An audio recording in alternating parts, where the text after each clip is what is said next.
ಧನುಸ್ಸು ರಾಶಿ, ಉಡುಗೊರೆ ಅಥವಾ ಬಹುಮಾನ ರೂಪದಲ್ಲಿ ಹಣವನ್ನು ಪಡೆಯುವುದಕ್ಕೆ ನಿಮಗೆ ಅವಕಾಶ ಇದೆ. ಯಾರೋ ನಿಮ್ಮ ಸ್ನೇಹಿತರು, ಬಂಧುಗಳು ಅಥವಾ ನಿಮ್ಮ ಆತ್ಮೀಯರು ನಿಮಗೆ ಹಣವನ್ನು ಉಡುಗೊರೆಯಾಗಿ ಕೊಡ್ತಕ್ಕಂಥದ್ದಿದೆ. ತಾಯಿಯವರಿಂದಲೂ ಕೂಡ ಸಹಾಯವಾಗುತ್ತೆ. ಆರ್ಥಿಕವಾಗಿ ಅಥವಾ ಚಿನ್ನ, ಬೆಳ್ಳಿ ಇತ್ಯಾದಿ ದ್ರವ್ಯಗಳ ಮೂಲಕ ತಾಯಿಯವರಿಂದ ನಿಮಗೆ ಅನುಕೂಲವಾಗ್ತಕ್ಕಂಥದ್ದು. ಆರೋಗ್ಯದ ಬಗ್ಗೆ ತುಂಬ ಗಮನ ಹರಿಸಬೇಕಾಗತ್ತೆ. ಆರೋಗ್ಯ ವ್ಯತ್ಯಾಸ ಆಗ್ತಾ ಇದೆ, ನಿಮ್ಮ ಗಮನಕ್ಕೆ ಬಂದಿಲ್ಲ ಅಂತಾದರೆ ವೈದ್ಯರನ್ನು ಸಂಪರ್ಕ ಮಾಡಿ ಅವರ ಮಾರ್ಗದರ್ಶನವನ್ನು ಪಡ್ಕೊಳ್ಳಿ. ಮನೆಯಲ್ಲಿ ಮಂಗಳ ಕಾರ್ಯದ ಚಿಂತನೆ, ಯಾರದ್ದೋ ಮನೆಯಲ್ಲಿ ಮದುವೆಯೋ ಅಥವಾ ಇನ್ಯಾವುದೋ ಒಂದು ವಿಶೇಷವಾದಂತಹ ಸಂಭ್ರಮವೋ ಮನೆಯಲ್ಲಿ ನಡಿಬೇಕಾದಂಥದ್ದಿರುತ್ತೆ. ಮಾನಸಿಕವಾಗಿ ಏನೋ ಒಂದು ರೀತಿಯ ಕಳವಳ, ಜೊತೆಗೆ ಭಯದ ವಾತಾವರಣ, ಯಾವ ಕ್ಷಣದಲ್ಲಿ ನನಗೇನಾಗ್ಬಿಡುತ್ತೋ ಅನ್ನುವಂತಹ ಒಂದು ಆತಂಕ ನಿಮ್ಮನ್ನು ಕಾಡುವಂಥದ್ದು. ಧರ್ಮಕ್ಷೇತ್ರಕ್ಕೆ ಭೇಟಿಯನ್ನು ನೀಡ್ತೀರಿ. ಯಾವುದಾದ್ರೂ ಧಾರ್ಮಿಕವಾಗಿ ತುಂಬ ಶಕ್ತಿ ಇರತಕ್ಕಂತಹ ಕ್ಷೇತ್ರಕ್ಕೆ ಹೋಗಿ ಅಲ್ಲಿ ಸಾನ್ನಿಧ್ಯವನ್ನು ದರ್ಶನ ಮಾಡಿ ನಿಮಗೂ ಕೂಡ ಶಕ್ತಿಯನ್ನು, ನಿಮ್ಮ ಕುಟುಂಬಕ್ಕೂ ಮನೆಗೂ ಶಕ್ತಿಯನ್ನು ತುಂಬಿಕೊಳ್ತಕ್ಕಂತಹ ಪ್ರಯತ್ನದಲ್ಲಿ ನೀವು ಇರ್ತೀರಿ ಅಂತ ಅರ್ಥ. ಗಣಪತಿಯನ್ನು ಪ್ರಾರ್ಥನೆ ಮಾಡಿ. ಶುಭವಾಗಿ. ಮಕರ ರಾಶಿ, ಶುಭ ಕಾರ್ಯಕ್ಕೆ ಏನೋ ಒಂದು ರೀತಿಯ ಅಡ್ಡಿಯಾಗಬಹುದು, ನಿಧಾನವಾಗ್ಬೋದು, ಬೇಸರ ತರುವಂತಹ ಪ್ರಸಂಗ ಒದಗಿ ಬರಬಹುದು ಅಂತ ಅರ್ಥ. ಸ್ನೇಹಿತರು ನಿಮ್ಮಿಂದ ದೂರವಾಗ್ತಾರೆ.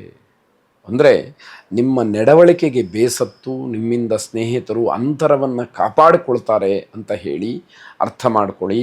ಉನ್ನತ ಅಧಿಕಾರಿಗಳ ಸಹಾಯ ಅರ್ಧಕ್ಕೆ ನಿಂತು ಹೋಗುತ್ತೆ. ಏನೋ ಒಂದು ವಿಷಯದಿಂದ, ಏನೋ ಒಂದು ವಾತ್ಸಲ್ಯದಿಂದ ಯಾವುದೋ ಒಂದು ಸಹಾಯವನ್ನು ಮಾಡ್ತಾ ಇರ್ತಾರೆ ಮೇಲಧಿಕಾರಿಗಳು. ನಿಮ್ಮ ವರ್ತನೆ, ನಿಮ್ಮ ನಡವಳಿಕೆ, ನಿಮ್ಮ ಮಾತು, ನೀವು ಅಲ್ಲಿ ಯಾವ ರೀತಿಯಲ್ಲಿ ಇರ್ತೀರಿ ಇದರ ಮೇಲೆ ಅವರಿಂದ ಆಗ್ತಾ ಇದ್ದಂತಹ ಸಹಾಯ ಹಸ್ತವನ್ನು ಮೊಟಕುಗೊಳಿಸ್ತಾರೆ. ಅವರಿಂದ ಆಗಬೇಕಾದಂತಹ ಸಹಾಯ ಸಹಕಾರ ನಿಂತು ಹೋಗುತ್ತೆ ಅನ್ನುವಂತಹ ಅರ್ಥ. ದಾಂಪತ್ಯದಲ್ಲಿ ಜಗಳವಾಗತ್ತೆ.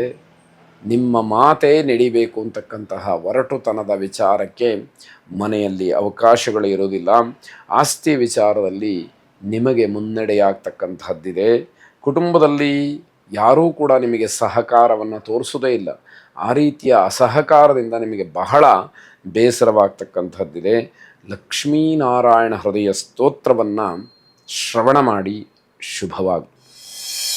ಕುಂಭರಾಶಿ, ಹಣ ಹೂಡಿಕೆಯ ವಿಚಾರವೇ ನಿಮಗೆ ತೊಂದರೆಯಾಗಬಹುದು. ನಿಮ್ಮನ್ನು ನೋಡಿ, ನಿಮ್ಮನ್ನು ನಂಬಿ ಬೇರೆಯವರು ನಿಮ್ಮ ಮುಖಾಂತರ ಹಣ ಹೂಡಿಕೆಯನ್ನು ಮಾಡಿ ಅದರಿಂದ ನಷ್ಟವನ್ನು, ತೊಂದರೆಯನ್ನು ಅನುಭವಿಸಿದಾಗ ಅದಕ್ಕೆ ನೀವೇ ಕಾರಣ ಅನ್ನುವಂತಹ ಒಂದು ಇಕ್ಕಟ್ಟಿನ ಪರಿಸ್ಥಿತಿಗೆ ನೀವು ಸಿಗಹಾಕ್ಕೊಳ್ತೀರಿ. ಸಹೋದರರ ವರ್ಗದಲ್ಲಿ ಜಗಳವಾಗ್ತಕ್ಕಂಥದ್ದಿದೆ. ಅಣ್ಣ ತಮ್ಮಂದಿರ ಮಧ್ಯದಲ್ಲಿ, ಅಕ್ಕ ತಂಗಿಯರ ಮಧ್ಯದಲ್ಲಿ ಏನೋ ಕಲಹವಾಗತ್ತೆ, ಅದನ್ನು ಗಮನಿಸಬೇಕು. ವ್ಯವಹಾರದಲ್ಲಿ ಅನುಕೂಲ ಇದೆ. ಆರ್ಥಿಕವಾಗಿ ಏನೂ ತೊಂದರೆ ಇಲ್ಲ. ಬೇರೆಯವರ ಆಸ್ತಿ, ಬೇರೆಯವರ ಪದಾರ್ಥ ಇದು ನಿಮಗೆ ದೊಡ್ಡ ಮಟ್ಟಿನ ತೊಂದರೆಯನ್ನು ಮಾಡುತ್ತೆ. ಆ ವಿಷಯಗಳು ಬಂದಾಗ ನಿಮ್ಮದಲ್ಲದೇ ಇರತಕ್ಕಂಥದ್ದಕ್ಕೆ ಆಸೆ ಪಡುವಂಥದ್ದು, ಪ್ರಯತ್ನಪೂರ್ವಕವಾಗಿ ಅದನ್ನು ಪಡೆಯುವಂಥದ್ದು, ಇದು ಯಾವುದೂ ಕೂಡ ನಿಮಗೆ ಧಕ್ಕುವಂಥದ್ದಲ್ಲ. ಮಕ್ಕಳ ವಿದ್ಯಾಭ್ಯಾಸದ ಬಗ್ಗೆ ಸ್ವಲ್ಪ ಗಮನವನ್ನು ಹರಿಸಬೇಕಾಗತ್ತೆ. ಮಾತೆಯರ ಆರೋಗ್ಯದಲ್ಲಿ ಸಮಸ್ಯೆ ಇದೆ, ಹೆಚ್ಚಿನ ಗಮನವನ್ನು ಕೊಡಿ. ಗೋಸೇವೆಯನ್ನು ಮಾಡಿ, ಗೋವಿಗೆ ಪೂಜೆಯನ್ನು ಮಾಡಿ, ಗೋವಿನ ಪ್ರಾರ್ಥನೆಯನ್ನು ಮಾಡಿ, ಗೋವಿಗೆ ಅಕ್ಕಿ ಬೆಲ್ಲವನ್ನು ಕೊಡಿ, ಹಣ್ಣು ಹಂಪಲನ್ನು ಕೊಡಿ, ಗೋವನ್ನು ಸಂತೋಷಪಡಿಸಿ. ಶುಭವಾಗಿ.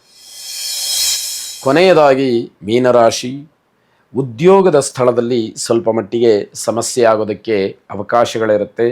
ಸಹೋದ್ಯೋಗಿಗಳನ್ನು ವಿಶ್ವಾಸಕ್ಕೆ ತೆಗೆದುಕೊಳ್ಳುವಂಥದ್ದು ಮುಖ್ಯ.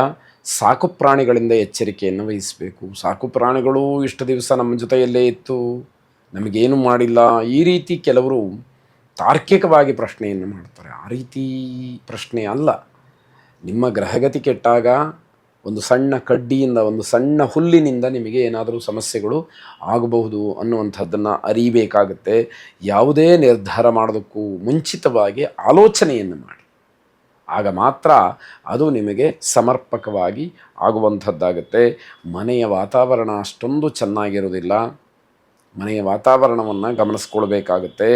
ನವಗ್ರಹರನ್ನು ಪ್ರಾರ್ಥನೆ ಮಾಡಿ, ಅದರಲ್ಲೂ ಕೂಡ ಮನಃಕಾರಕನಾದಂತಹ ಚಂದ್ರನನ್ನು ವಿಶೇಷವಾಗಿ ಆರಾಧನೆ ಮಾಡಿ ದಧಿಶಂಖ ತುಷಾರಾಭಂ ಕ್ಷೀರೋದಾರಣವ ಸಂಭವಂ ನಮಾಮಿ ಶಶಿನಂ ಸೋಮಂ ಶಂಭೋರ್ ಮಕುಟಭೂಷಣಂ ಎಂಬ ಪ್ರಾರ್ಥನೆ ನಿಮ್ಮದಾಗಿರಲಿ. ಶುಭವಾಗಿ.